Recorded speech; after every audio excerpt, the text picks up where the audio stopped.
email me or email our organization at info@actionvillageindia.org. Brilliant. So if you want to read what the subtitles were, because it feels like you're missing out with those things, doesn't it? See what's happening. Okay, the next event is the climate change panel. So can I ask the panelists to come and join me here?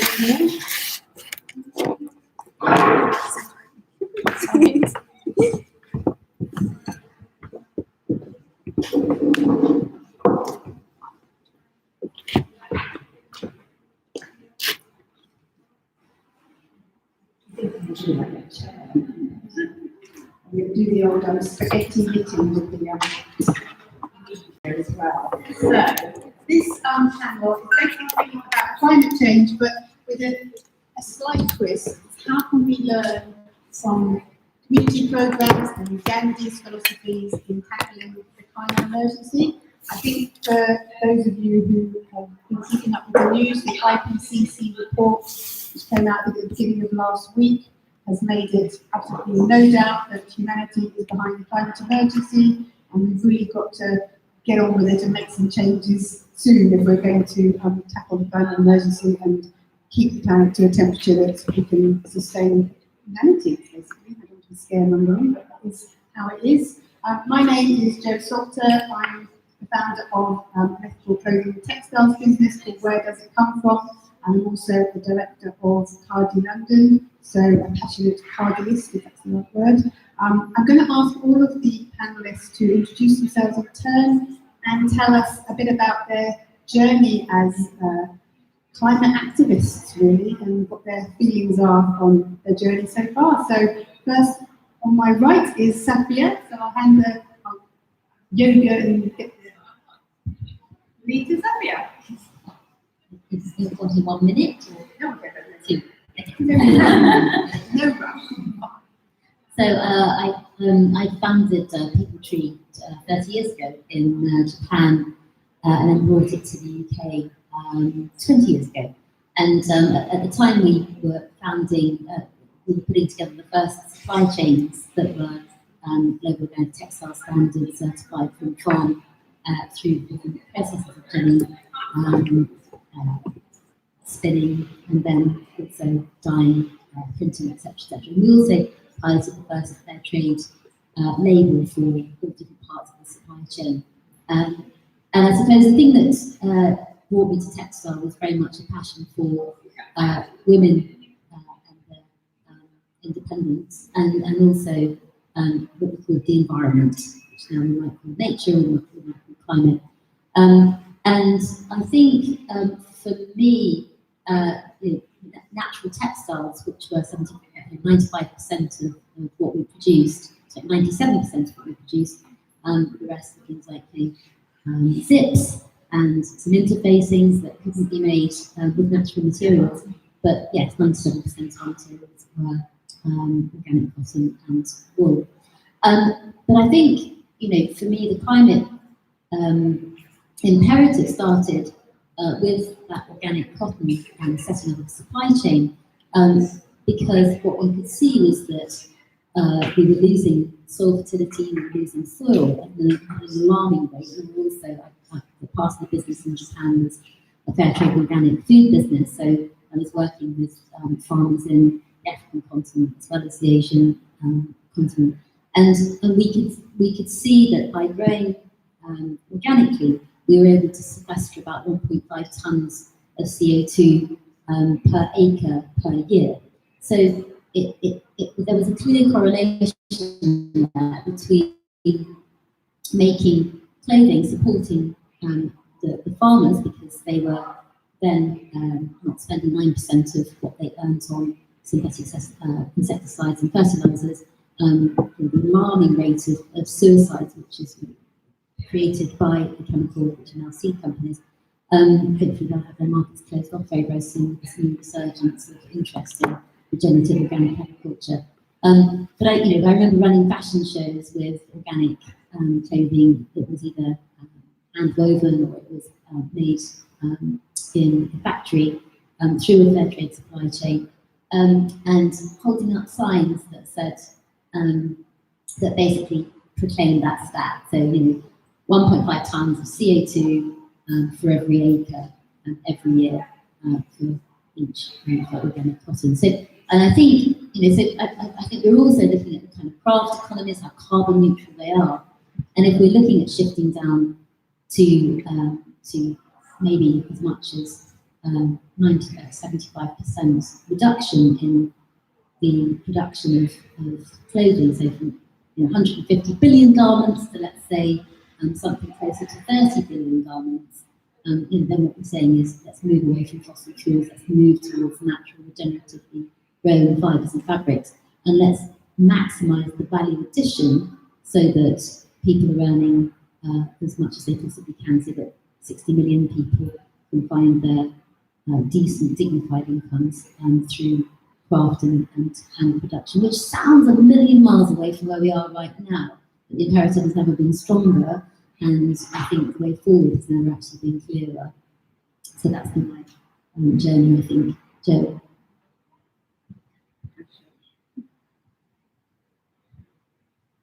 Hello, I'm Asha. I grew up in the family of people who were engaged in wanting more constructive work programs. So I grew up wearing Ghandi from birth.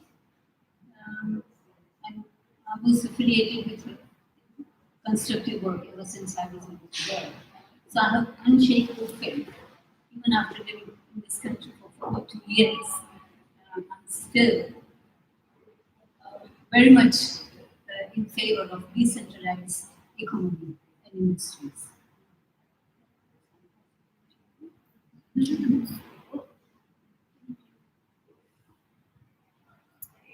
Hi there, I'm Phoebe, one half of Bhikhu. We're an essential wear brand that produces organic cotton underwear and works with different farmers cooperatives in India.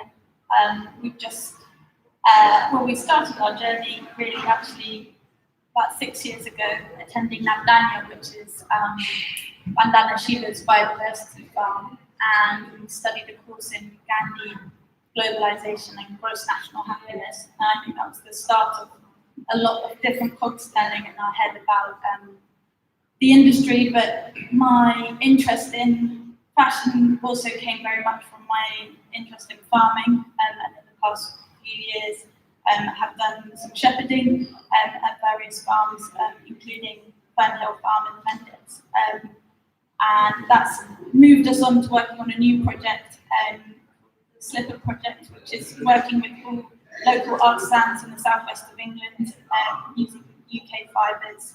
And I think, as Safia was saying, it's so interconnected, farming and fashion.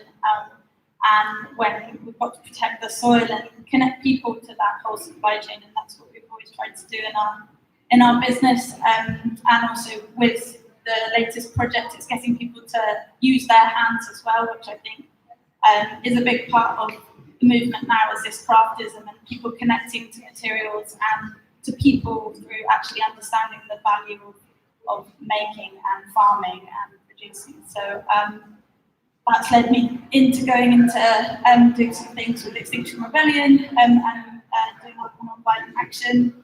And also, when I'm not doing things to do with textiles, I spend a lot of my time on a community project in Bristol called Street Goat, where we have various sites across the city looking after grazing goats and milking them as well. So it's it's kind of part of my holistic view on life, I guess. Yeah, that's me, I'd say. Thank you. Thank you. So I'm Esther. I mean, all of you have such interesting stories. It's really great to hear. I work for an organization, like I said earlier, called Action Village India, and we don't directly work with textiles or fashion, but I think what we try to do is like one step before that is making sure that local communities in rural India are able to sustain themselves and can really build their own communities up, like you saw in the Shramdan film, where people come together and build resources for their communities so that they can stay in their communities. I think one of the biggest things in India that we try to work around is migration from rural settings to urban settings, and I think that's also probably an area that really creates a lot of problems in all these supply chains as well. So we work with different partners throughout India, from the south of India to the north of India, focusing on a lot of different projects.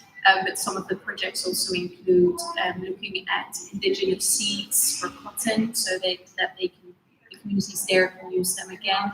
We also work with a partner in Odisha where we work with fishermen communities that have lost a lot of livelihoods because of the seawater rising, and it's looking at rebuilding mangroves, but also just really looking back at those techniques of rural communities.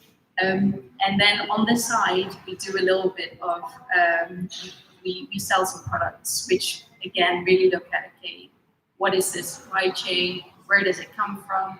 Who does it support? Is it local women's groups? Is it people living with a disability? So we try and give back that way as well to really support those communities.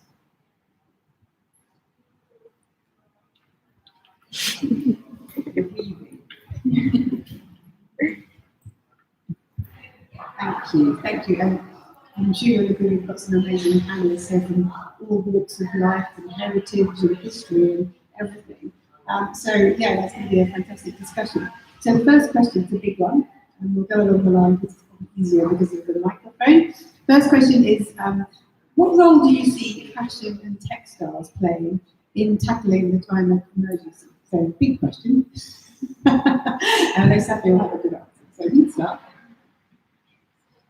I've been writing my 6th book, which is called Regenerative Fashion. So I've been talking to about 100 leaders in the fashion industry globally, and from luxury brands to SMEs, small fair trade projects in Ethiopia, to upcycling and very cool brands in Asia.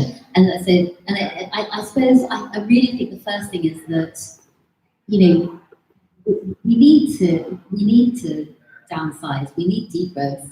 We can't continue as we're doing. And I think there's still a lot of blah about sustainability, but it's too late for sustainable in the way that we've interpreted sustainability. I think so I think the fashion industry first, we are a creative, passionate, committed industry. We're really good at taking the concept and putting it out there and telling the story behind it. So I would hope that we could deliver something that would change hearts and minds in terms of behaviour amongst the different customer bases and stakeholder groups that we work with.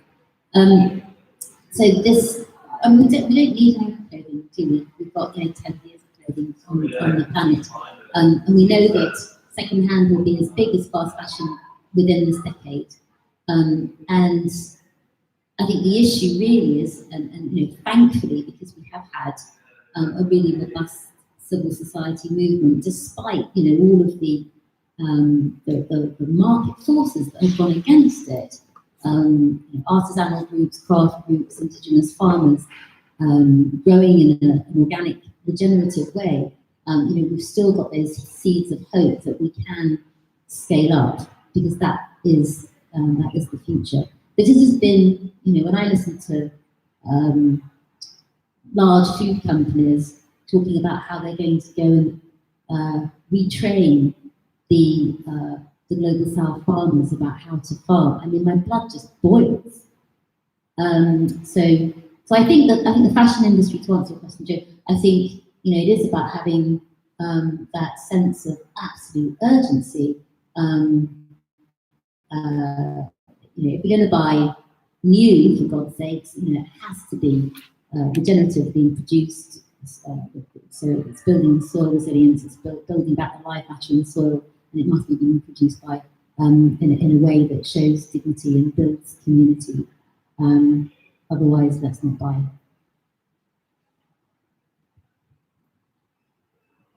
I'd like to read a couple of paragraphs.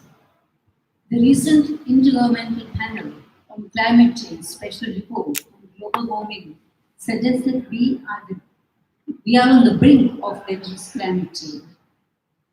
So immediate action is required for the fashion sector too, to be aligned with the goals of Paris Climate Change Agreement and move towards net zero emission by 2050. Now I would like to say good morning, human race, because some visionaries could see this coming 200 years ago, which we couldn't.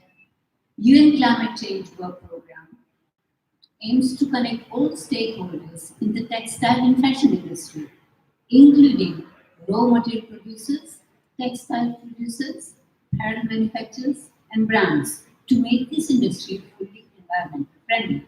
Now, this is something new, you might say, but some people could see it coming.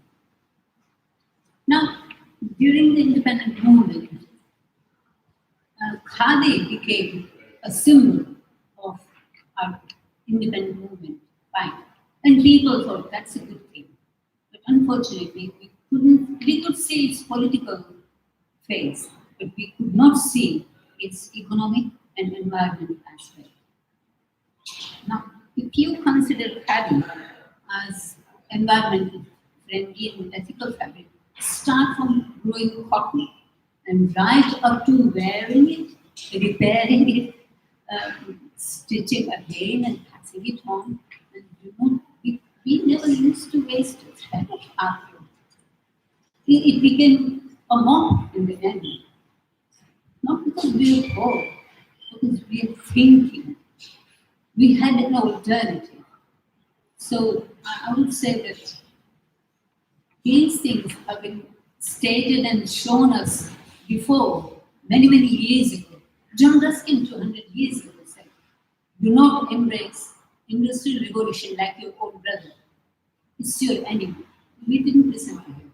Ghandi showed how to keep our roots and keep our industry in line with, whether you say poverty reduction or equal distribution of income, but ultimately it was working with the nature hand in hand. So perhaps we might have to go back to it. And I'm not saying we are going back, we are going forward. Because going forward is to keeping human race alive with all of the species and environment. So at least we are now thinking that's a good sign.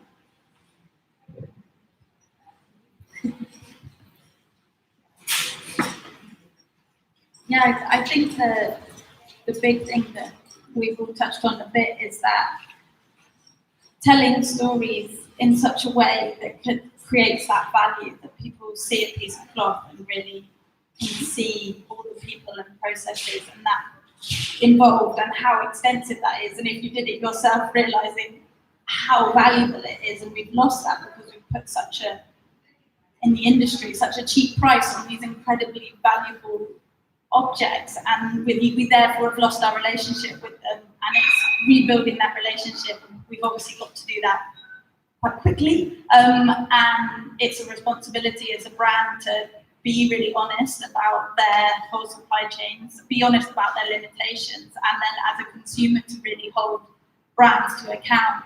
And obviously there was a big movement with asking with Fashion Revolution and asking brands exactly who made my clothes and things like that, and saying like it's also so complex. It's not just about who made your clothes, it's about like how it was farmed. And then we touched on like using indigenous seeds and them being rain fed, and it's like it's a lot to get your head around when you're not necessarily in that mindset yet, but it's starting with small actions. I think one thing I found that was so beautiful when we were doing mending circles at Extinction Rebellion in parks or on the streets, and people were coming along and mending clothes that they were like, oh, but you just throw them away when they get holes in, and that was the mindset. That was always the mindset now, and it's like then we had a 12-year-old girl and she got very excited then being like, oh, I get to keep these trousers, as if that was a new revelation that she got to keep them because she now had a patch on them, and those kind of things, getting people excited, and I think that we've seen that with, and getting people growing fibres and things like that as well, and at schools and learning and feeling and touching raw materials. I think all of those things build that like true like heart connection, basically, and respect, which is what we need to make change.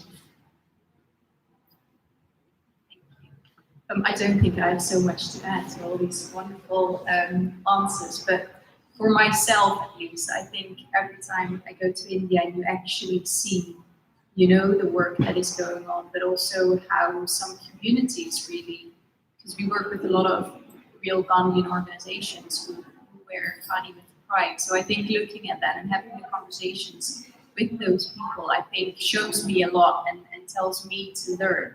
I mean, I'm in a very fortunate position that I have that chance, but like you say, I think it is really, you know, sharing also with others what it actually means to wear clothing and what it stands for.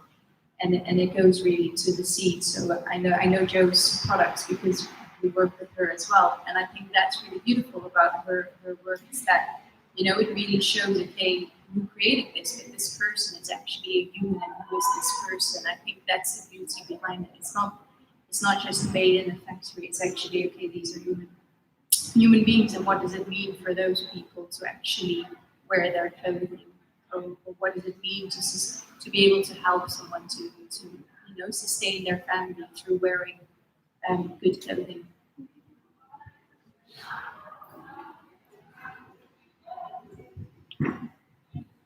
That's the best. So I heard some really interesting threads that came out of that discussion, some really different ones too. So I got down from Safia, reduction. Yes, we need to massively reduce what we're buying and wearing and using in our lives, and that will have huge knock-on effects for the environment. Heritage from Asha, she was talking about how we can look to the past and take lessons from the past that we can then move forward with how we think about our clothing and our textiles. He talked about the value. We need to value what we're doing. We need to build those connections so that we can understand the effort and the time and have things priced accordingly. And then we talked about sharing stories and connection. And I love the idea of people wearing their clothing with pride because it means something to them. So I think all of those are fantastic ways of how we fight climate change, how we embrace the fashion industry and change it into a new direction. And for me, as someone with a clothing brand, and I know lots of people here as well, the education is another key one. You know, I think trying to make people understand a lot more about what clothing actually is. And it's wonderful having you ladies here, you know, the next generation of designers. And I think Molly's here, you know, Molly said something about connection earlier, which really resonated with me as well. So yeah, fantastic answers. We'll have a chance to do questions at the end, so if anyone has any more things to add, then that would be fantastic too. So my next question follows on really from the film that Esther introduced. Community action has played a key role in COVID relief throughout the world, but obviously in very rural areas in particular. How do we think we can harness community action for the climate emergency? But I think the first thing is by supporting rurally based, rurally made products. So we work with hand-weaving groups in Bangladesh and India, and many of them, you know, so Swallows Panellists, for example, work with about 200 hand weavers and tailors. They also do embroidery works, for example. But what it is an alternative to moving, as you quite rightly said, 6 hours away and getting a job in a garment factory and seeing their children twice a year maximum. So it is by supporting rural livelihoods, and those rural livelihoods give those areas a political voice, and that really can't be underestimated. And I think, you know, again, they've built up from those economic hubs, indigenous and organic agriculture. So they've been a support network, and on the community side, they've built up networks that promote awareness about domestic violence, because it's a very chauvinistic area as well. So both on the kind of the climate resilience side and on the human rights side, you know, to create hubs where fashion industry is, you know, is actually building strength within rural areas, I think is key. And you know, when you have people through a fair trade system that feel they can challenge the management, that can say, it's great that we're spending parts of the profits on running our school and the advantage that gives the children, or on literacy training, or numeracy training, or health camps, for example. But actually what we also need to do is we need to spend more on international marketing. How can we reduce our defect rate? How can we spend a bit more money improving our dye or effluent water facility management, because we understand the buyers want. So to have a dialogue really that's not just owned by the elites, the factory owners, but actually have one that's owned by the very workers within the cooperative, I think is extremely important. So I'm with you for looking at a more kind of democratic process, or kind of people's assembly within the fashion industry itself. I would say this is an experiment worth trying for. Let's have a big factory in a big city and import all raw materials possible from all around the world. Prepare masses of amount of anything, clothing to anything we use in everyday life, and then ship them, fly them all over the world, and keep the note of monetary gains versus carbon footprint. And another experiment going nearby, parallel, in a small town where we are using locally grown raw material, objects and all the products produced by locally trained artisans, sell them in the local market. Only surplus can go in nearby market cities and even abroad, and then keep the note of their monetary gains versus carbon footprint. What will happen? We can't try that. It's too risky. I don't think we can go back. We can demolish all the factories and suddenly go into the villages and start our industries. We have to take one step at a time. First stop and then move forward. I'm not going to use go back, because going back is not, we are not going back to Stone Age. But we need to think and stop and find a solution. Yes, we have to investigate, we have to research and make our resources viable for us, sustainable for us. At the moment, we have only two options. Either change, stop, or act.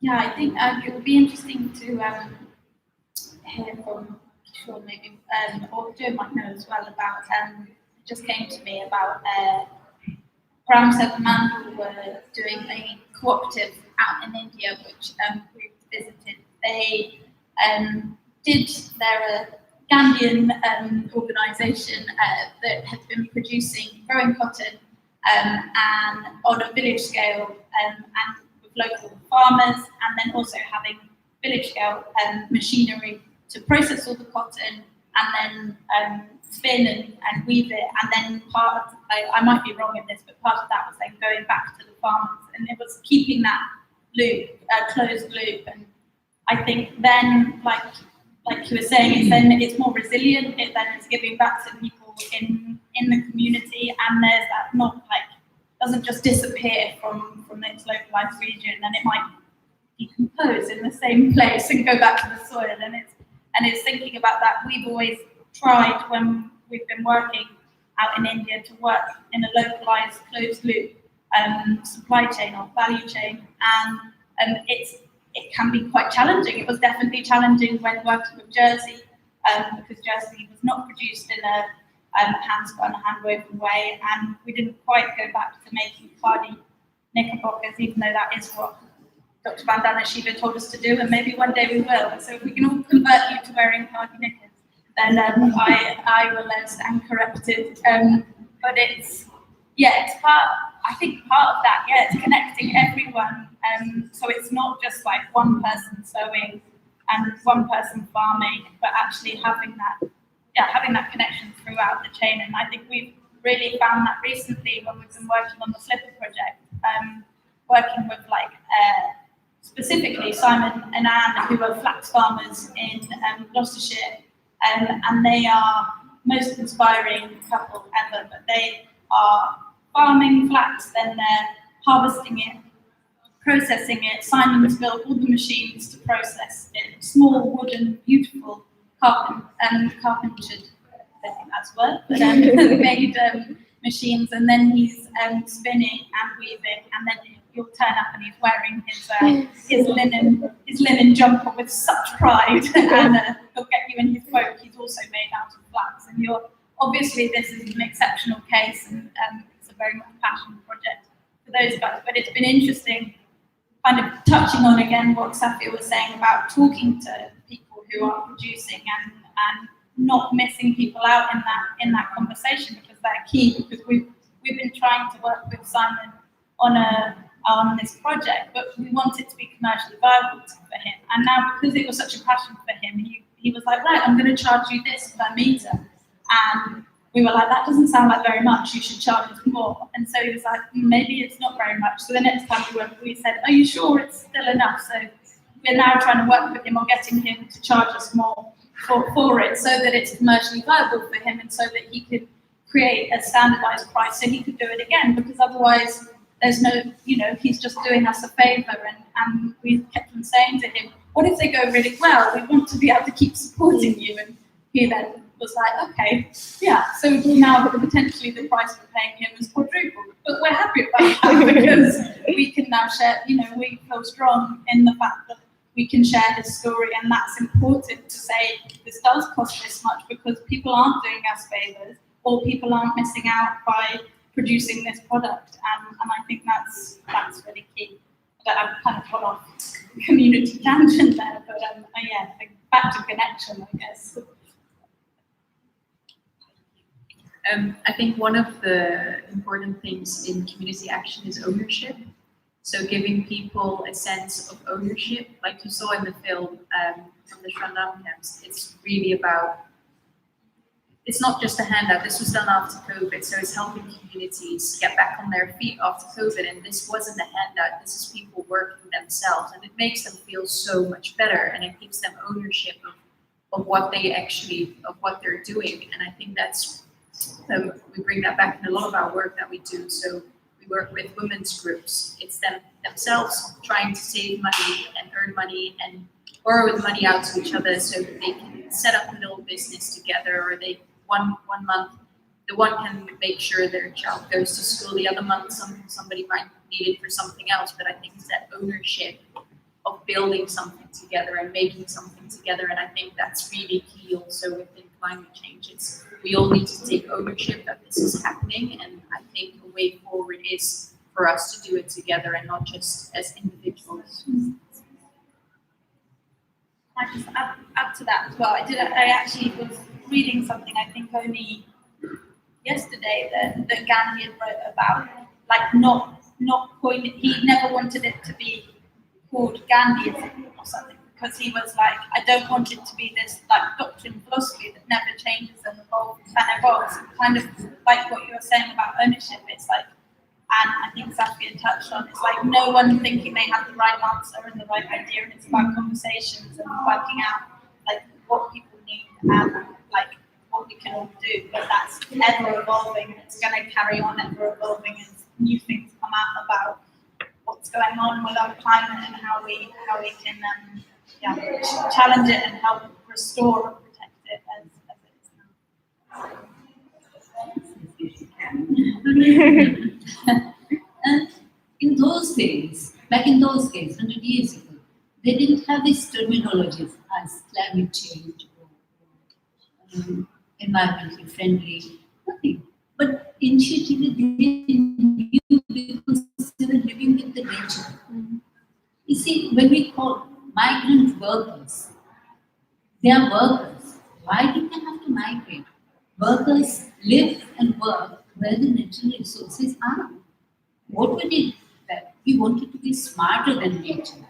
So we created big machines and big factories and big cities, and took the livelihoods from the real worker who has the skills, who has the brain, who has hands and feet moving continuously 24 hours a day. and they can solve their problems. If the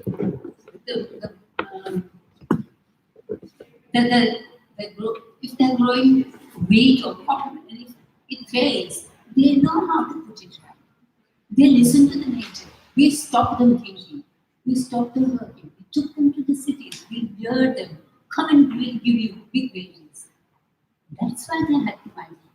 Think about it. COVID showed us that people who are migrating, that's where you should be. That's where the nature is. That's where the natural resources are.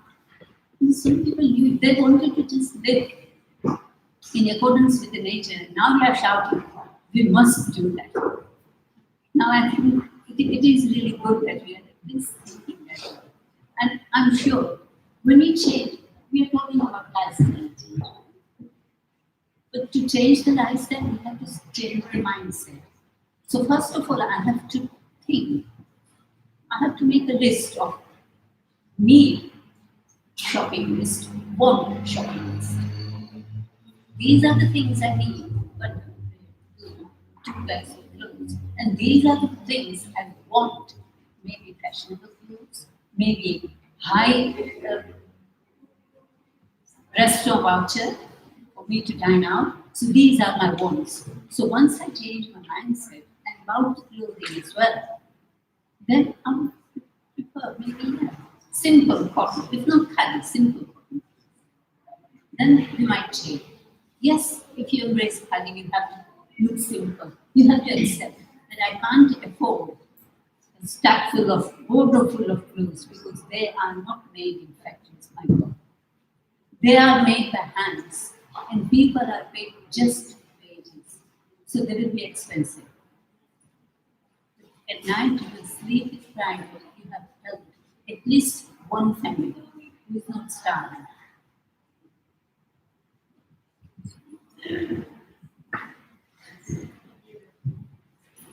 Thank you all. Thank you. So many threads in that discussion. It was fantastic.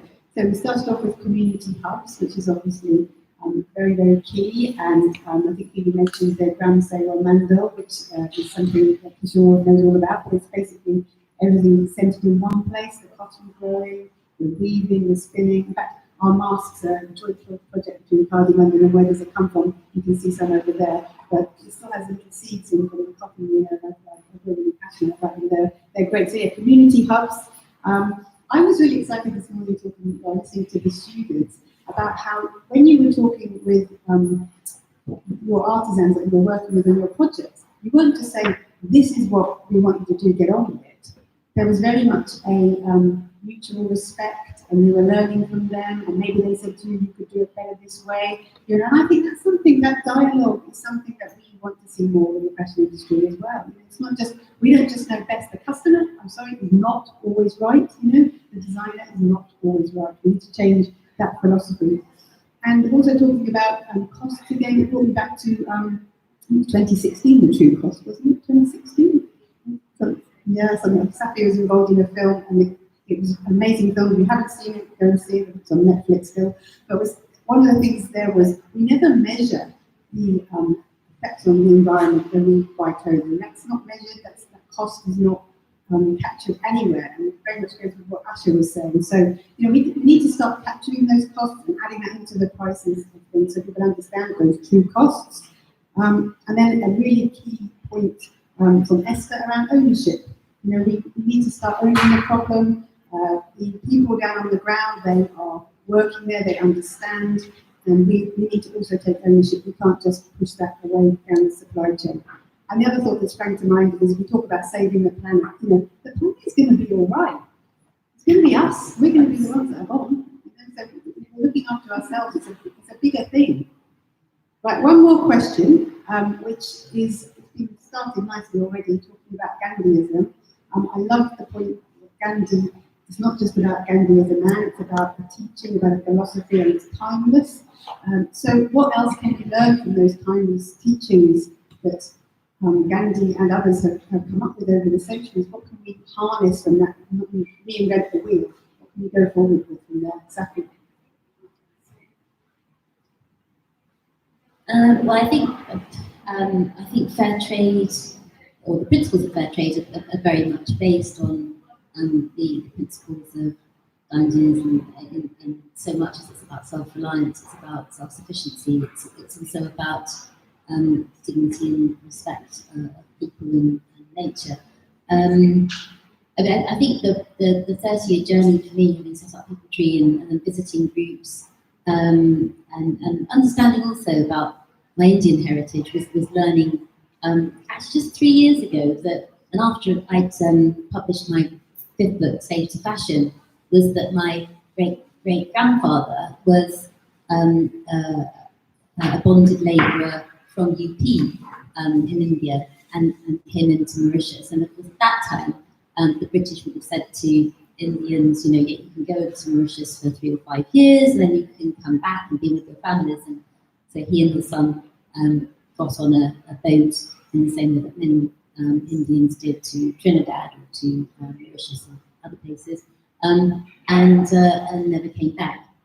And so it's really understanding, if you like, kind of how power corrupts, how we are all, as middle class people, complicit in that, and so recognising, if you like, that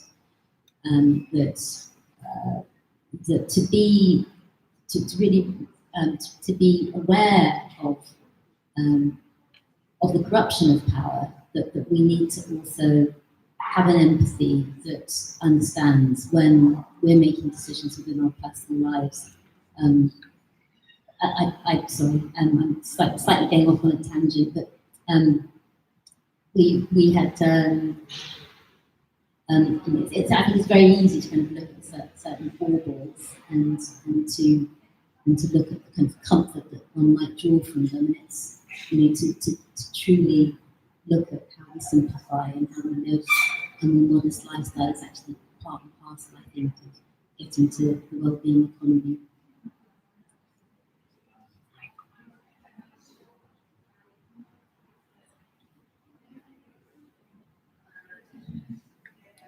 Funny, Ghandi didn't know the word fair trade. But his talisman was, whenever you take a step further in your life, ask yourself, or try to bring the face of the poorest man or woman you have seen, and ask yourself, is this going to make him happy? Is this going to help him? Then you go ahead. Otherwise, you have to think twice. That's what he used to say. You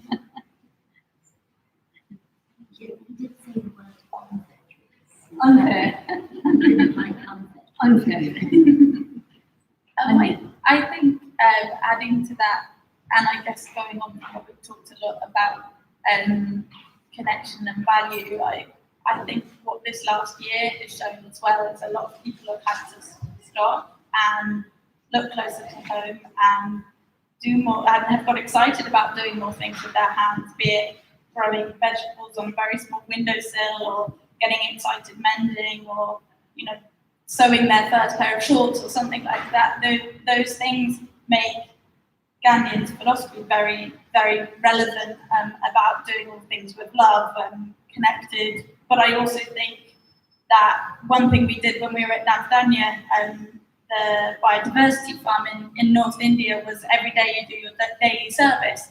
And so you're doing that for everyone who's staying there and working there, so be it cleaning or cooking or whatever, and it's doing more for the community without putting value on every monetary value on everything. And again, I think this last year people have come together as communities and maybe volunteering or doing things that you don't get paid for, but you don't expect it, or you don't expect returns of things either, and you do it for the joy of it. And like, you can't necessarily put a value on mending or the time it took you to mend your trousers or whatever, or once you start growing your own vegetables, if you realise, or your own fibres, if you actually realise how much time went into that, it might be worth them. It would probably be worth thousands if we put it out and sold it once you worked with it in your hands. And I think those things make things shift in your head and make that value and connection really more tangible. And I mean, when I'm referring back to the goat project in Bristol, we saw like we now have 4 milking sites instead of 1 in the past year, because there was such a surge of interest in people wanting to be farming and working with their hands in the city. And I think those things just really demonstrate that, that it's still alive and we can reignite it. And however, this year, how difficult it was for so many, it made people stop and think about their neighbours more and people local to them. And hopefully that will retain and stay, and would be something that Ghandi, in philosophy, I imagine, I can't speak for him, would be proud of. Yeah, I think you're really correct there. I was going to say, I think if people, think a bit more about, okay, what does it mean to be self-reliant, and what can you actually do within your means to be self-reliant? I think that would change the mindset of a lot of people already, because there's so many things, we're just so used to doing things in a certain way because it's easy, but there's other ways as well. And I think a big part as well is just respect for nature and respect for people. And I think if you try and live by that, I think if everyone would try and live by that, I think the climate would look very different at the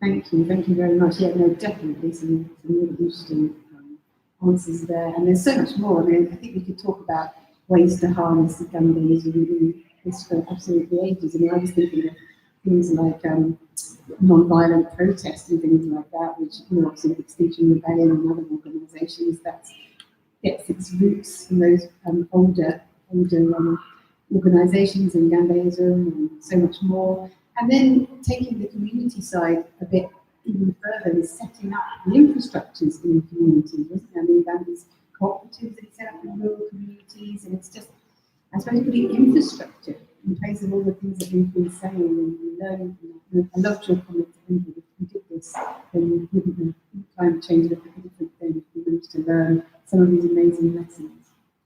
So, people in the audience, we've got some fantastic panellists up here. Would anyone like to ask them any questions about how we can change the climate? You have to shout. My general question is, sustainable fashion seems to be for people who go out of their way trying to find it right now. How do we get it to high streets that's affordable for ordinary people as well? I guess which means also, how do you get to see people that are buying 5 shirts at Primark versus 1? That's maybe slightly more expensive. How can we change that mindset? But for everyone, not just for people who go out of the way. We've got an ethical fashion pioneer with us today. So the answer is obviously. Well, frankly, I think we need legislation now, there have been some great initiatives that have shown that there are different ways of doing it, but with the dysfunctional market economy that we have, we do now need something that's much more substantial. I think Fashion Revolution has done a brilliant job with their transparency index, but that is a tool to show transparency. It isn't a tool to say this brand, because it's at the top of the index, is sustainable, as we know. So if we're questioning degrowth, and that is what we should be questioning at the moment, we should, I think, be hopefully encouraging people to buy second hand first, if they're buying new, to buy fair trade and ethical, something which respects both planet, soil and people. But yeah, I mean, I have been really heartened to see that there are supermarkets now that are beginning to look at how they build relationships directly with farmers, with their suppliers. It's been 5 or 6 decades of people just going to a trading agent and bringing in clothes with them not knowing at all, who's behind the clothes. That's a really positive. And the other one has been very much lower end brands thinking how they're going to build repair services within their stores. So one couldn't expect somebody who buys something in the supermarket to spend £20 on repairs if the garment didn't cost half that. But again, thinking about repairs, thinking about rental at scale. So whilst it's way too slow, it should have happened 30 years ago, there are some bright lights there. Thanks, Safia. Anyone else like to comment on that? Oh, Richie. I think your question rose from our thinking. We are market based because we are all customers. Our life is market driven, not value driven. Now the values are instilled in our homes, but from our parents, families, neighbors, schools, society. What looks good in society, I should do. So maybe more and more activities like this, but it's not enough. You're right. How can we change the whole industry? And it's a mammoth task. I would support, yes, legislations, but legislations alone will not help us. We are very clever in breaking laws and rules, so we'll find a way. The biggest thing is cheap. That word cheap is so harming us. It is cheap to you to buy, but think of the lives that have gone behind that. It's very expensive. People, Rana Plaza, you remember? People working in those factories, garment factories, young girls, boys, men, women, and the working conditions, the things to produce. It's beyond imagination what we are buying. How is it cheap? In what way it is cheap? So I think Joe's, where does it come from? It doesn't let me sleep at all. I keep asking myself, I must find out. Where does it come from? How is it made? You know, one of the greatest economists who worked with Ghandi, J.C. Kumar, he has given the whole big list.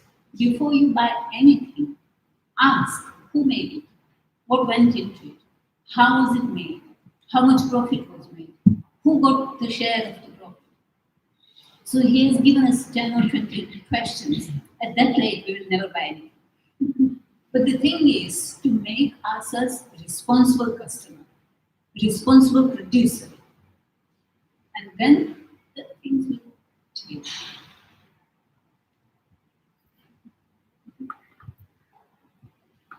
I guess, yeah, it feels like slightly repeating myself, but it feels like a question that so often gets asked in these situations, because it's like the one thing that it's like, how do we make it more accessible? And I think it was asked last year as well, and it's every time the answer feels really complex, because it's like, and I think we found that throughout our whole business is you never want to ostracize someone or make them feel like, you know, they can't afford it. But then at the same time, it's like that price is a price because of what it costs and the value. And when you watch films like True Cost, and when you realize how much something costs, it's like it always, someone's going to lose out. So it is that education. And I think if we can't rely on, it's almost can't happen quick enough. So I think I agree with Safia that there has to be legislation, there has to be holding bigger brands to account and saying, look, it can't cost this much. You know,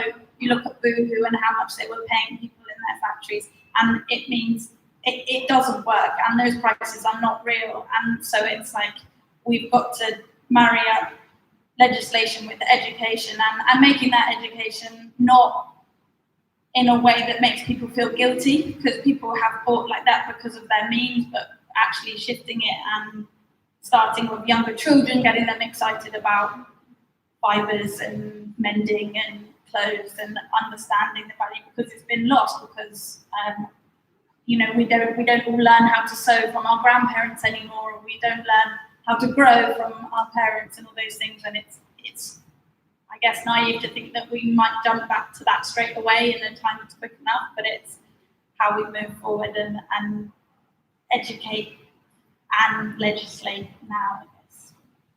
Yeah, sorry, it's always, I never feel like there's one answer to that question, but it's, yeah, it'd be good if anyone, we continue to try and work it out, I guess.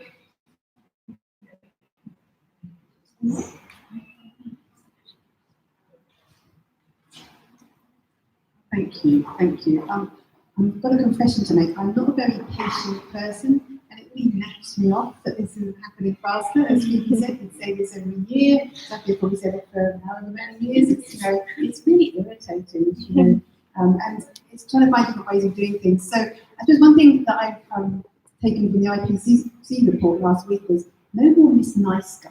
I'm not going to be nice anymore. You know, when you meet people, you meet your friends, and my friends, I've actually met them going down the street, hiding their shopping bags behind their backs because they know that I'm going to glare at them. But, you know, at parties now, at gatherings, on calls, I'm that person now who basically sort of asks the questions and tries to make people feel a little bit guilty. But, you know, I just think we can't just keep having the nice conversations and trying to persuade people and say, it's up to you, you make your own mind up. We have to be the bulky ones, because all the people here in this room, we do know more, you know. We're asking questions and we understand, you girls there, you know, get out there and piss your friends off, you know. Ask them these questions, stop them shopping in these places, and let's get some change happening really, really quickly. And it really is making a difference. I was quite surprised at some of these industry leaders that I've been interviewing who have said that they've gone back to their sustainability departments and they've said, should we declare a climate and ecological and social emergency? And we're setting up something called Fashion Declares in September, so please look out for it. And because they're in their 20s and 30s, they've come back and said to their 40, 50-year-old bosses, they've said, yes, you know, exasperatedly, yes. And they have then come back and said, okay, I'm beginning to get it, you know, it's my salary times 15 years or however long they have until they retire, or it's the planet, you know, and so the change is coming really fast, and you all have that big role to play. Yeah. I think COVID has threatened our existence, but climate change is not threatening, it's actually taking our resources. So perhaps, if not because of COVID or any other ethical points, if you say, what do you think about all these floods and all these disasters? Let us think about this, and then you bring in your ethical living. People might just try. Best thing is, do it yourself first. And talk about it without any hesitation. And perhaps if the person in front of you is clear conscious, they may not follow you, but deep down under they might think, oh, I wish I was like you, I would change. So that might happen.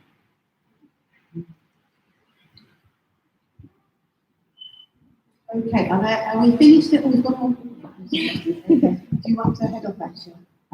Asha's going to have to leave, unfortunately. But thank you so much, Asha. Somebody said you had nothing to say.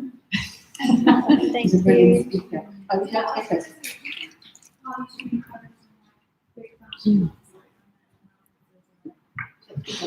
People like to encourage the fashion because benefits are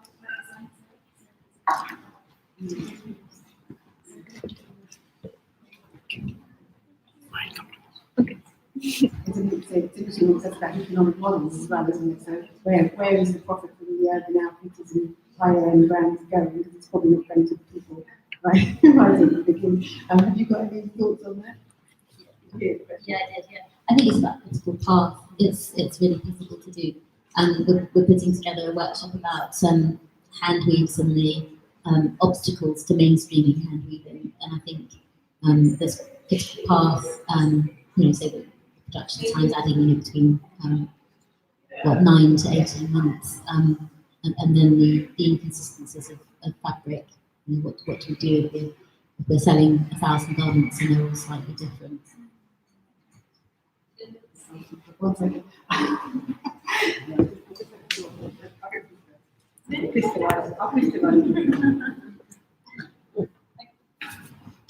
I find it a complex question again, because I think that in the nature of hand weave and spinning it is smaller scale, and Safia will know more about this, but I think you have to have the space to tell those stories and people to feel connected to that brand, to be able to ask questions and understand and see the stories. And I think also I can't see a space where there's scale around, like for me, scale and sustainability is really complicated because I think that there has to be a certain amount of scale, but it's like in a way there needs to be more medium, in my opinion, more medium scale businesses doing things really well, or small or medium scale businesses. And these big brands, you've lost the connection. You've lost that. Yes, they've got the money, but it's and the people. But I don't think. I think they need to step back and make way for some more smaller brands so that people can be more connected and more localized. And I don't know. Maybe that's a death of the high street, and I shouldn't be completely supporting that. But at the same time, how do you maintain connection and scale is an important question. It's the only way it will happen. It's the only way it will happen. If they all die. Yeah. And sort of, represent that. And because of that, then we're seeing more empty spaces on the high street, so then you get more low design and sort of like other businesses that kind of bring businesses together on this real street, because the process has been really done not considerably, but a lot more. Free people is on Street, so that's a run just happened recently. Yeah, and that's Do you think, Safia, that there's some of those bigger brands could fully shift? You can speak a lot.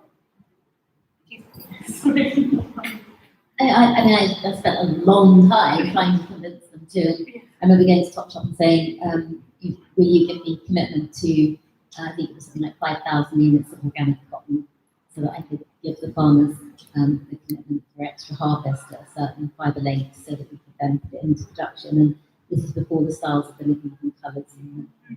And they did give a commitment. So there's no reason why it can't be done. It's just about thinking about things somewhat differently. But we know that Grameen Check was used in Walmart. The Clintons organised an initiative, and it didn't work at that price point. Surprise, surprise, but also because you have to do all the things to make a particular product work. It has to be designed well, the quality has to be right, it has to fit with the audience or the market. So, I mean, I do feel there is a way of bringing 10 million hand weavers decent wages over a critical path that could link them to the market. But it requires technical skills on the side of the global north and financing the balance sheet to be able to do it differently. There's no reason why not. But I mean, the encouragement I think comes also from investors that are now beginning to ask the right question. See something called the ESG's, environmental, social governance, and with this movement towards mission primacy as opposed to shareholder primacy. So rather than the shareholders being the be all and end all of everything, the mission, which should be for all the stakeholders, not just the brand owners, but the workers within that brand, the producers and the customers, everyone to enjoy the benefits from the enterprise. So yeah, it's coming, isn't it? Thank you. Sorry. Sorry. Mic as well. I just reminded me that St. disappeared. I was in India just before the pandemic, actually, at a conference in Jaipur, and it was talking specifically about khadi and how we could change it from being seen as a luxury sort of product, a handy product, to making it a bit more available to everyone. It's talking more about the Indian audience, but also the global audience. And it was looking at different levels, and then have a luxury khadi, which is completely hand woven, completely traceable, completely indigenous cotton, and then maybe you go onto a hand woven product that maybe has, 24 spindles on it or something like that, to more turn the handle. And it's almost levels of production. So I don't know if that's an answer, really, but maybe you have the Harris Tweed version, where you have something which is completely perfectly handled, yeah, pure, exactly. And then we have something that's maybe a bit more commoditized further down the line. I don't know. But yeah, that's were there more questions? Claire, you must have a question. I will say that so I teach social skills and I have seen in the pandemic a lot more people come through to learn how to make their own clothes. So there is a change in that.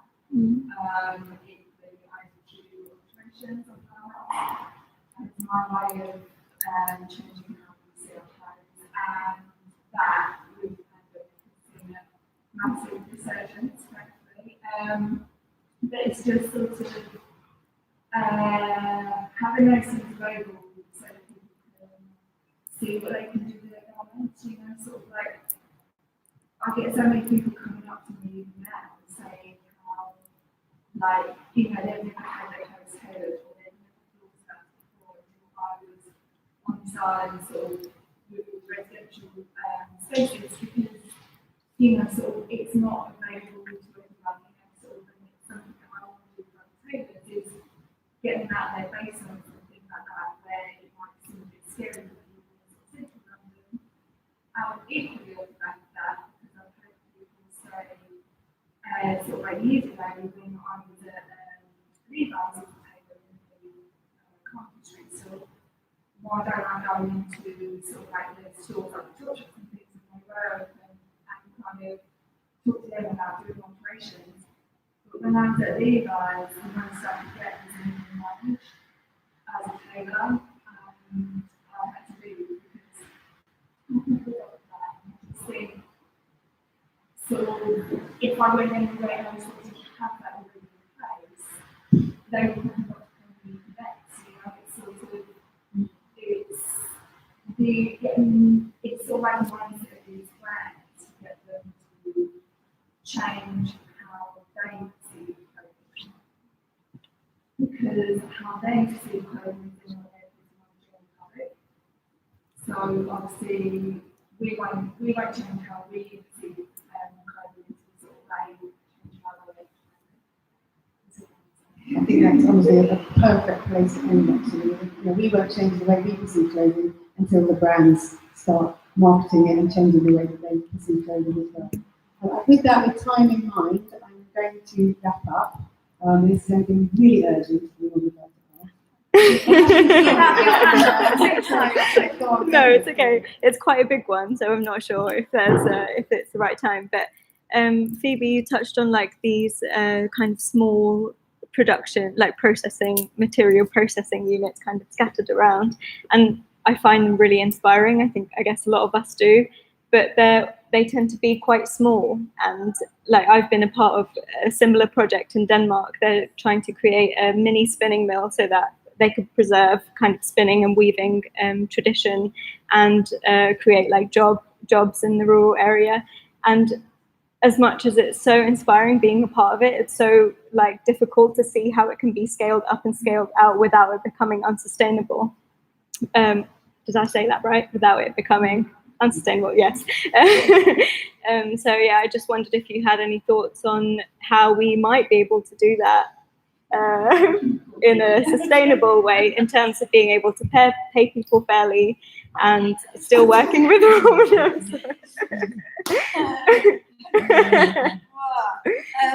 I know it's an ongoing conversation, but yeah. And it's a really big one. Yeah. The only you have first-hand experience as well, but from our recent experience working with the flax grower and spinner and Stroud is one of the reasons he started really talking about and having the conversation with us about upping the value of his thread and why he's selling us is because he's been talking to other spinners and they've been talking about having a set price and working out how long it takes all of them to spin and you know how long they've been spinning for and how much they produce and all of this in that time.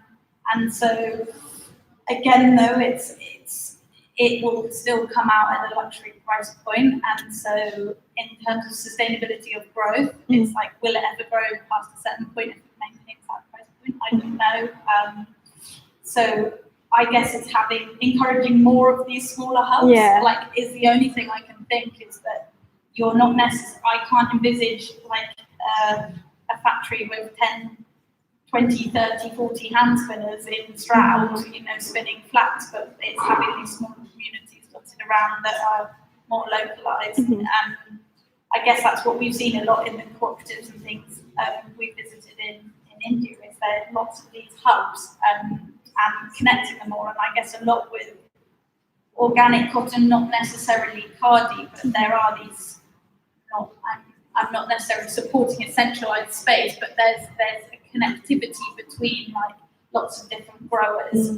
So like a cooperative of say 5,000 farmers, that's quite big, but they're all doing it on a quite small scale, but they're clubbing together and grouping together, and they have shared interests but their own autonomy at the same time. So it's how, and I think you see that with flax and things in France and Belgium. I don't know a huge amount about it, those countries at the moment, but how they've maintained it, I don't know. But yeah, I guess it's complicated. And maybe Safia will help more to know. But yeah, I can see that frustration, and I definitely had it. I don't know if you had Joe going out to communities even in India, small scale, like spinning units and cooperatives. There's only a certain amount they can supply. So if we were to ask for 10 times more towels hand woven by then, that wouldn't be possible. But then we could work with lots of other cooperatives who could share the load of that order, say. But then I guess on the flip side, would there be the same connection if we were trying to tell people about all those 10 cooperatives? But you could then say, I guess under an umbrella of fair trade and things, that they all are working under this same ethos, and therefore that's how you can like have that connection, but also be lots of still small autonomous groups. Or you tell the customers they have to wait, and they'll get their towel in a year's time. You don't need to dry yourself out. Anyone else? What is the next item? I think we're open mic discussion. No, there was nothing on the. Okay, then I will wrap up. Thank you so much, everybody, for coming. I hope to see lots of you back here tomorrow, and we'll be back talking about fibres tomorrow. British fibres, Indian fibres, you name it. We'll be talking about metal, silk, cotton, obviously, wool, leather. I'm watching metal myself. So thank you so much for coming. Thank you for these wonderful panellists and Asha.